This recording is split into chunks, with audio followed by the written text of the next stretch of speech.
Have you ever wondered why migraines evolve over time? Migraines, those debilitating headaches that can send you spiraling into a world of discomfort, are not as straightforward as they might seem.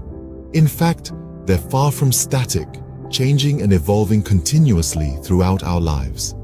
Just like us, they grow and transform, reflecting an ever-changing landscape within our brains. When we talk about migraines, we're not talking about a singular, unchanging condition. Instead, we're looking at an ever-evolving phenomenon that changes its clinical phenotype over a lifespan.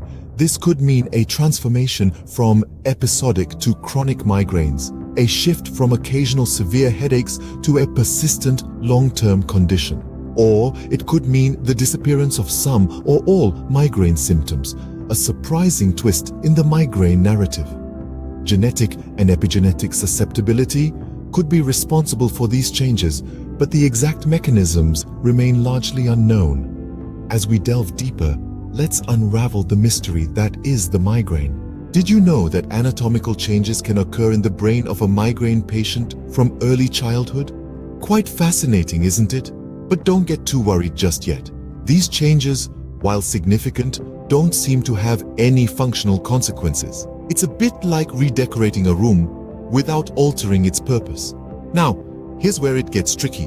We're faced with a causality dilemma, a real chicken or the egg situation. Are these changes in the brain responsible for how migraines evolve?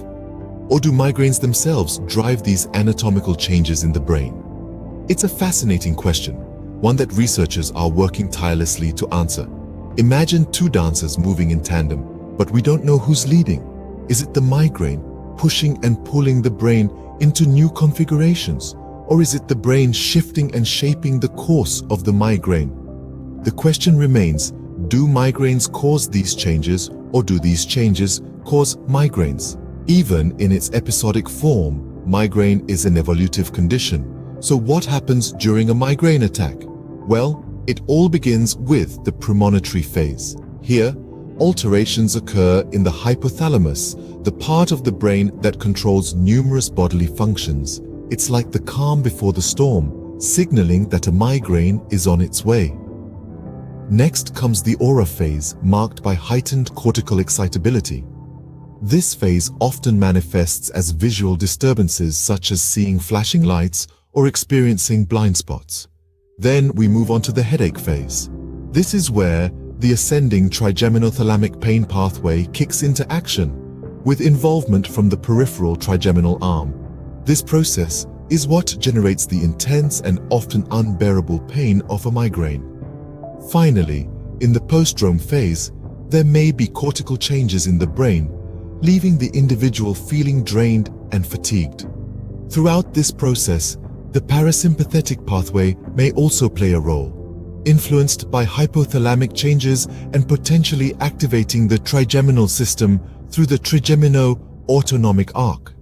It's fascinating how these mechanisms could explain activation of the peripheral trigeminal system from a brain-initiated event. All these continuous changes in migraine phenotype and pathophysiology make migraines a chronic evolutive disease. Just think about it.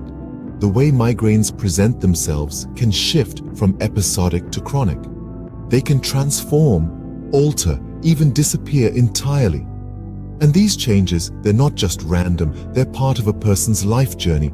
It's a fascinating and complex process that can be influenced by genetic and epigenetic factors, although science is still figuring out exactly how these alterations play their part in the story of migraines. Even the mechanisms behind a single migraine attack are continuously evolving. From the hypothalamic alterations in the premonitory phase to the activation of the trigeminothalamic pain pathway during the headache phase and potential cortical changes in the postdrome phase. Each stage of a migraine is a testament to its evolutive nature. So next time you hear about migraines, remember, it's not just a headache, it's a complex evolving condition.